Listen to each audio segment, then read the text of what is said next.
Hello दोस्तों, veterans, नमस्कार। मैं दीवान सिंह।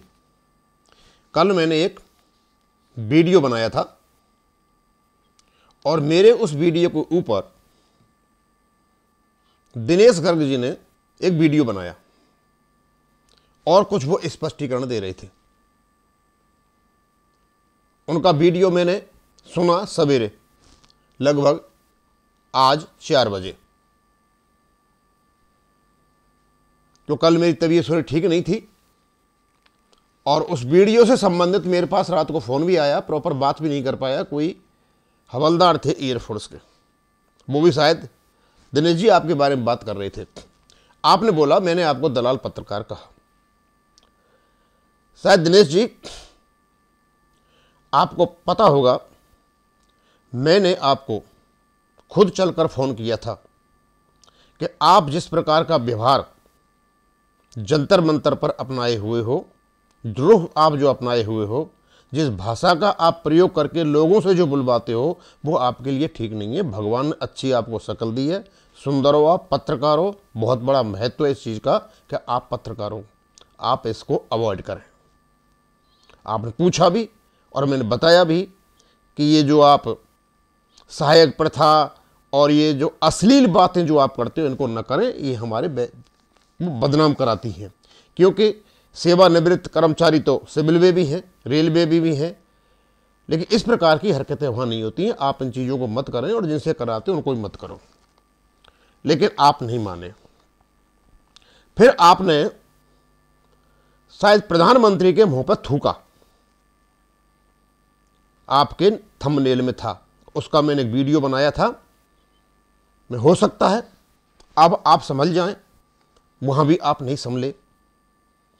फिर आपने पता नहीं कितनी ही अश्लील भाषा का प्रयोग कर आपने देश के प्रधानमंत्री के लिए किया है। हम देश के प्रधानमंत्री का सम्मान करते हैं तो इसका मतलब हम बीजेपी के हो जाते हैं। अच्छा फॉर्मूला है आपका, अच्छा निष्कर्ष है आपका, आप निकाल सकते हो। और मेरे को जवाब देते वक्त आपने एक एक शब्द जो बोला वो पूरी की पूरी दलाली है। दलाली पैसों से नहीं होती दिनेश जी, दलाली आदमी के शब्दों से होती है। अब मुझे पता नहीं आप क्यों करते हो, हर चीज को आप जायज ठहराते हो। यानी देश के प्रधानमंत्री के खिलाफ आप जो कुछ भी बोलोगे उसे आप जायज ठहरा रहे हो।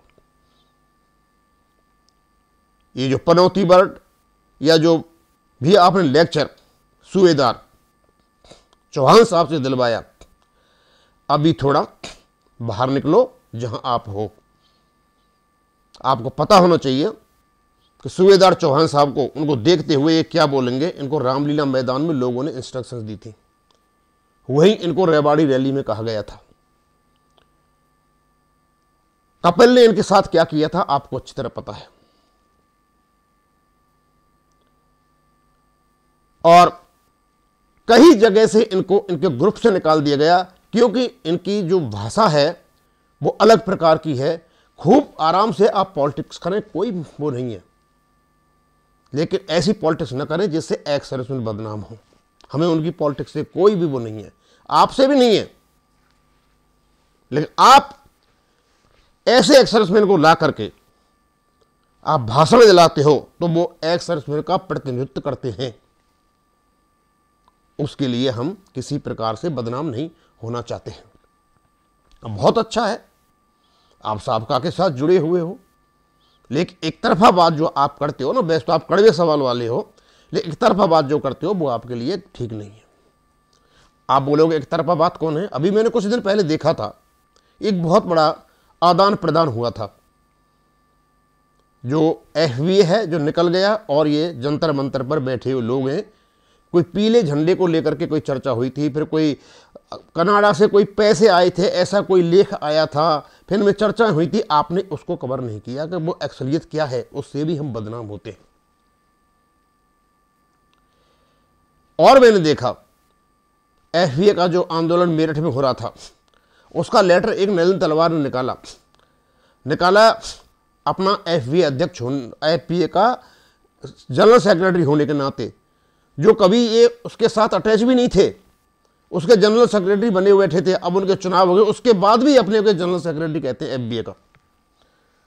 भाई ये जो विरोधाभास है, आपने कभी इसका पॉइंट नहीं उठाया।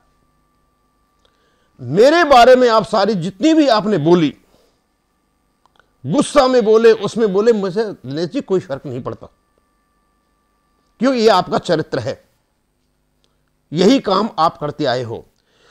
और आज तक आपने एक भी पूर्व सैनिक से ये पूछा है कि भैया विसंगति क्या है? नहीं, आपने नहीं पूछा। आप सिर्फ भड़काते हो और केवल सामने आपके मोदी जी होते हैं, उनको गाली दिलाते हो। आप कहते हो देश की अर्थव्यवस्था ठीक नहीं है, भैया ठीक है। आप कहते हो मोदी ने वो आरोपी नहीं दी, मोदी जी ने ही दी है वो आरोपी, मोदी जी नहीं दिया, आपने नहीं दिया। और सामने बिठा करके कहते हो मेरे चैनल पे पता नहीं उल्टे सीधे कमेंट आ रहे हैं। मुझे पता है कि मेरे चैनल पर आज से नहीं है, बहुत पहले से उल्टे सीधे कमेंट आते हैं। अब आप कहते हो कि पैसे का ही दलाली कहते हो, आपके पाप ने पैसे नहीं लिए, और पहलवान जी को मेरा चहेता कहते हो। ना तो मेरे चहेते पहलवान जी हैं और ना आप हैं, दोस्ती आपसे भी है और उनसे भी है, और आपको बता दिया था। पहलवान जी के यहाँ हम जब गए थे, आपको पता होगा, मैंने भी देखा था, कुछ पत्रकार वहाँ गए थे, आप भी शायद उसमें थे, अब मुझे पता नहीं आप उसके हिस्सा थे या नहीं थे, लेकिन पहलवान जी यहाँ पर पैसे की बार्गेनिंग हो रही थी। आप दूर गए हो, ले सकते हो, नॉर्मल सी बात है, कवरेज के लिए उसका कोई वो नहीं है। मैंने आपको पैसे का नाम से दलाली नहीं कहा था। मेरे को किसी ने बताया था ये ऐसे प्रकार से वीडियो बनाते हैं। अब आप कहते हो नहीं ले तो बहुत अच्छी बात है। मैंने आपको केवल और केवल आप न्यूज की दलाली करते हो, झूठ बुलवाते हो, लोगों को भड़काते हो, हमारी बेइज्जती कराते हो। मेरे पास फोन आया था रात को एक किसी अशोक कुमार जी का, बोझे वो क्या करते हैं, मैंने इस प्रकार की हरकत ये करेंगे जिस पर हम पे असर पड़ता है, हम फिर वीडियो बनाएंगे।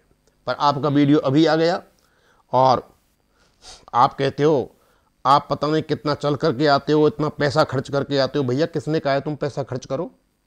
क्या असर पड़ा हुआ है आपका? 10 महीने से 1 साल होने जा रहा है। आपकी जो हरकतें कराते हो वहां पे और जिस प्रकार सरकार के खिलाफ बुलवाते हो, इसी ने हमसे भारत सरकार से बात करने को रोका हुआ है। ये नहीं होता दिनेश जी कि सरकार की गर्दन पकड़ करके आप काम कराओ, सरकारों से वार्ता करके ये सारे काम होते हैं। अब आप कहते हो साहब कि मेरी थाने में रिपोर्ट करा दो, करा दो भाई। आपके जितने वीडियो हैं ना, और जो जो आपने काम किए हैं, जो अश्लीलता आपने फैलाई है, वो आपके शायद हो सकता है गले पड़ जाए। और बोलते हो बीजेपी के चाटुकार। अरे हर आदमी कहीं न कहीं किसी पार्टी से लिंक्ड है। मैंने कभी बीजेपी का तो नाम नहीं लिया, देश के प्रधानमंत्री का नाम लिया और अब भी ले रहा हूं आपको। और ये लगभग ये आप नहीं, आपने एक जो ग्रुप बना रखा है, कुछ लोग बना रखे हैं जंतर मंतर पर बैठे हैं, वो ये बात करते रहते हैं। तो इसका मतलब ये हो गया कि आप किसी और के चाटुकार हो। मैं बीजेपी का हूं तो आप किसी मेरे से दूसरी विरोधी पार्टी के चाटुकार हो, इसलिए आप इनसे भड़क रहे हो। और 20 तारीख से बैठे हैं, कोई सुनने नहीं आया। मेरे दोस्त आप ये बताओ कि 20 तारीख से बैठ करके आपने कोई ऐसा ज्ञापन दिया जिस पर भारत सरकार बात कर सके? हमने दिया है।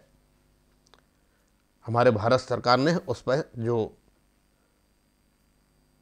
स्टडी की वो भी की है, लेकिन केवल और केवल आप अपना वीडियो बनाने के लिए, उस वीडियो से कमाने के लिए 2.81 की बात करते रहे, जो कोई मतलब मैटर ही नहीं है। आप सहायक प्रथा की बात करते रहे, अश्लीलता की बात कर रहे, जिससे हम बदनाम हो रहे थे। और आप कहते हैं कि मैंने कहा कि बीजेपी, मैंने आपसे नहीं कहा दिनेश जी कि बीजेपी के बारे में क्यों बोला, ऐसा मेरा कोई वर्ड नहीं है। आपने बोला कि मैंने पीएम को सबसे सफल पीएम क्यों कहा है, वो वर्ल्ड का नंबर 1 का लीडर है। आपके कहने से उस पर कोई कमी नहीं पड़ने वाली है। वो नंबर 1 का वर्ल्ड का लीडर है और जितनी काम इस देश में हुए हैं और हो रहे हैं, शायद किसी के टाइम पे नहीं हुए। ये भी सच्चाई है। और आपने कहा कि आप ये प्रूफ कर दो कि मैं दलाल हूं, तो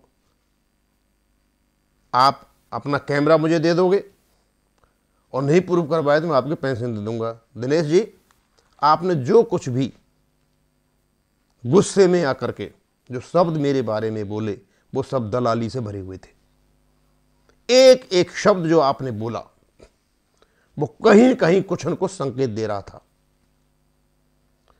और यह भी है कि आप जब मुझे बीजेपी का चाटुकार बताते हो तो आप भी किसी के चाटुकार हो। एक पत्रकार निष्पक्ष होता है, निष्पक्ष रिपोर्टिंग करता है। आप निष्पक्ष रिपोर्टिंग नहीं कर रहे हो और केवल अपने व्यूज लेने के लिए आप लोगों को भड़काते हो। यह भी एक प्रकार की दलाली है। आपको पता है कि आप जितने मसालेदार जो आप अपना बना करके ये थंबनेल डालोगे तो आपके उसको देखेंगे। 30 लाख सैनिक हैं, 30 लाख में 2-4 हज़ार आपको मिल जाते हैं, 4-5 हज़ार मिल जाते हैं तो कोई बात नहीं है। रही इसकी बात कि मैं झूठ फूट नहीं बोलता।